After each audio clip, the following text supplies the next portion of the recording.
را کو موٹا پڑھا جائے گا کیونکہ اس کے اوپر دو پیش ہیں، اور جب وقف کریں گے تب بھی موٹا پڑھیں گے کیونکہ خا کے اوپر زبر ہے۔ بسم اللہ الرحمن الرحیم۔ السلام علیکم ورحمۃ اللہ وبرکاتہ۔ میں ہوں اسما خاتون اور آپ دیکھ رہے ہیں میرے یوٹیوب چینل میم اسما کے تھرو پوڈ کاسٹ اقرا قاعدہ بائے اسما خاتون کی نئی ویڈیو۔ تختی نمبر 17 یالین ہم پڑھ رہے ہیں۔ ہم نے یہ سیکھا کہ یالین کیا ہوتا ہے، یالین کو الفاظ میں کیسے پڑھا جاتا ہے، یالین کے بعد والے حرف پر جب وقف کریں گے تو کس طرح کریں گے، یالین اور یا مدہ کی ادائیگی میں کیا فرق ہوتا ہے۔ امید ہے کہ آپ پچھلے اسباق کی مشق کر رہے ہوں گے۔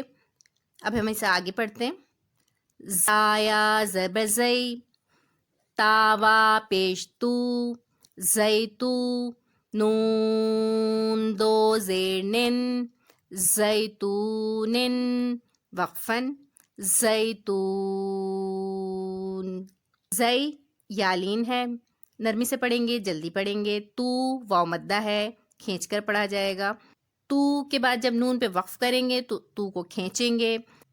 نون کے نیچے دو زیر ہے، وقف کی صورت میں ساکن میں بدل جائے گا۔ ہا یا زبر ہئی، ہا الف زبر ہا، ہئی ہا، تا زبر تا، ہئی ہاتا، وقفن، ہئی ہات۔ ہئی یالین ہے، جلدی سے پڑھیں گے، نرمی سے پڑھیں گے۔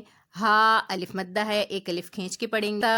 تا پہ زبر ہے، وقف کی صورت میں ساکن میں بدل جائے گا، اور الف مدہ ہا جو ہے وقف کی صورت میں اس کو کھینچ کر پڑھیں گے۔ خا یا زبر خی، را دو پیش غن، خیرن، وقفن، خیر۔ خی یالین ہے، اس کے بعد جب را پر وقف کریں گے تو اس کو کھینچ کر وقف کریں گے۔ رن دو پیش وقف کی صورت میں ساکن ہو جائے گا۔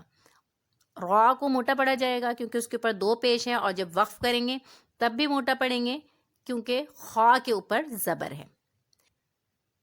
با زیر بی، دال یا زبر دئی، بیدئی، نون دو زیر نن، بیدینن، وقفن، بیدین۔ دئی یالین ہے، اس کے بعد نون پر وقف کر رہے ہیں، کھینچ کر وقف کریں گے۔ دین دو زیر ہے، دو زیر وقف کی صورت میں ساکن ہو جائے گا۔ اللہ تعالیٰ قرآن کو ہمارے سینے کا نور اور ہمارے دل کی بہار بنا دے، آمین۔